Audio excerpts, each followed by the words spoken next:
इसके बाद next question हमारा 77 है, सूची के साथ सूची 2 को मिलाइए। ये देखिए सूची 1 में दिया हुआ है, सूची 2 में दिया है, तो आपको क्या मिलान करना है? शारीरिक विकृता, नेतृत्व, आत्म प्रस्तुति, समालाप, इंटरव्यूइंग, और इधर देखिए दे रखा है जानकारी प्राप्त करना, आत्मविश्वास, समस्या समाधान, एक विश्वसनीय व्यक्ति का निरूपण करना है। ये आंसर दे रखा है, ये 2022 में है, शिफ्ट 1 में। डी आंसर है इसका। डी आंसर का सही मिलान क्या है? डी मतलब ए का 2 के साथ, यानी कि सार्वजनिक सूचना तो आत्मविश्वास, इस तरह से ही इन्होंने दे रखा है। नेतृत्व, समस्या समाधान, आत्म प्रस्तुति, एक विश्वसनीय व्यक्ति का निरूपण करना है, समालाप, इंटरव्यू, जानकारी प्राप्त करना। इसके बाद है 78 नंबर क्वेश्चन।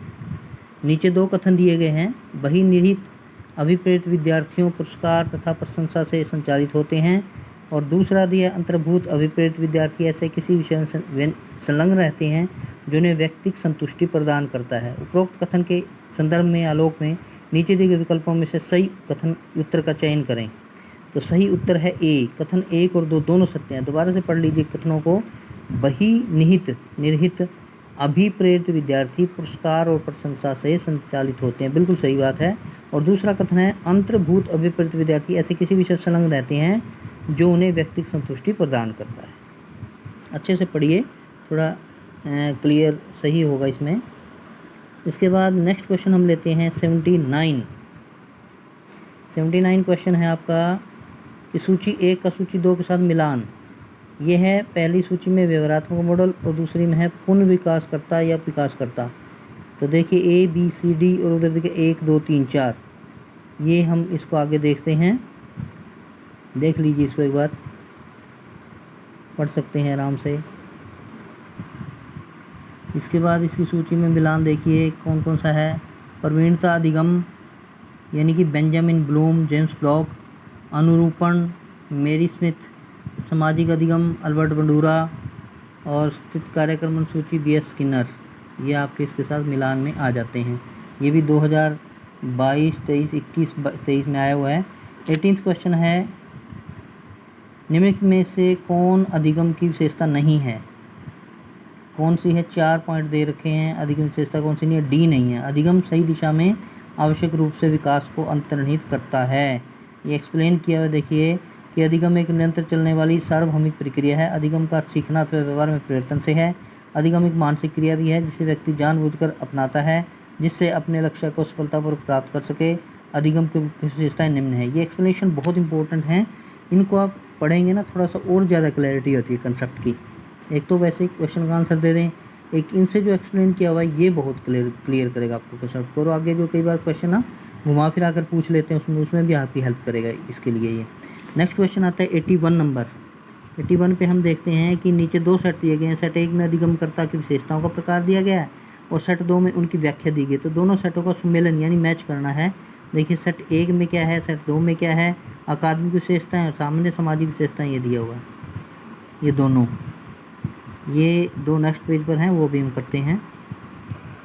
ये 2 और देखिए ये दे रखी है भावनात्मक विशेषताएं और संज्ञानात्मक विशेषताएं।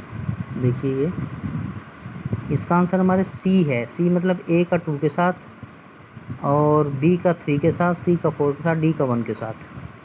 यानी अकादमिक विशेषताएं। ये देखिए ए अधिगमकर्ता आवश्यकता पढ़ने पर अपने पाठ्यक्रम में विभिन्न तथ्यों का चयन करता है। सामाजिक विशेषता अधिगमकर्ता समकक्षियों के टीम से मेंबर के रूप में कार्य करता है।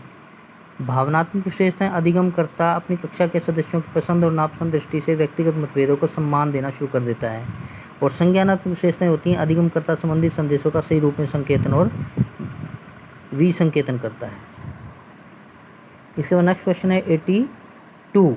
शिक्षा संप्रेषण से संबंधित समीपस्थ विकास प्रोक्सिमल डेवलपमेंट की अवधारणा किसके द्वारा विकसित की गई थी? 4 आंसर दे रखे हैं।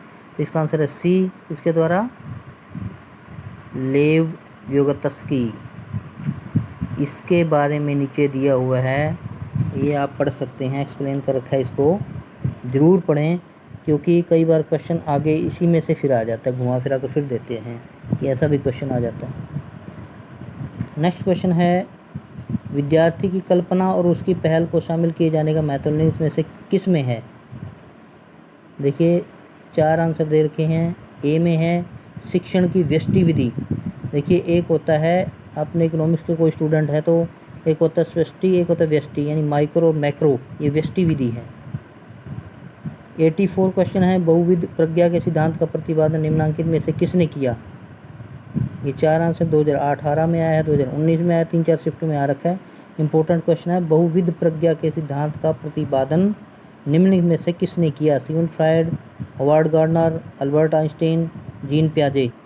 इसका आंसर है बी आंसर है हॉवर्ड गार्डनर। हॉवर्ड गार्डनर ने किया है इसका, किसका, बहुविध प्रज्ञा के सिद्धांत का प्रतिपादन।